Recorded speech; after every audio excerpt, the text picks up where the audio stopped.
Hi అండి. ఇది ఇప్పుడు మీరు చూస్తుండే అపార్ట్మెంటు 1290 స్క్వేర్ ఫీటు ధనలక్ష్మీపురంలో వస్తుంది. West face. Floor details, other details మొత్తం ఇస్తాను. వితౌట్ కబోర్డ్ వర్క్ ఇది.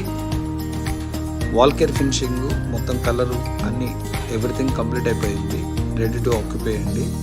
ఇది 45 lakhs చెప్తున్నారు. నెగోషియబుల్ 43 వరకు రావచ్చు విత్ కార్ పార్కింగ్తో కలిపి. బ్యాంక్ లోన్ ఫెసిలిటీ అన్నీ ఉన్నాయి. చాలా ఎక్సలెంట్ కన్స్ట్రక్షన్ ఇది. పైన సీలింగ్ వర్క్ కానీ, లైట్స్, ట్యూబ్ లైట్ సెట్స్, మొత్తం లైటింగ్ సెట్స్ అన్ని ఇచ్చున్నారు. 2 BHK attached bathrooms, road access 30-40 feet రోడ్స్లో ఉంది. ఇక్కడ మొత్తం లోపల ఈ వాష్రూమ్లో కానీ అన్ని టైల్స్ చాలా కాస్ట్లీ అన్నీ యూజ్ చేశారు. మార్బుల్ ఫ్లోరు, టైల్స్, హాల్లో స్పెషల్ టైల్స్ ఫిక్స్ చేయడం జరిగింది. కావాల్సిన వాళ్ళు ఈ కాంటాక్ట్ నెంబర్కి కాల్ చేయొచ్చండి.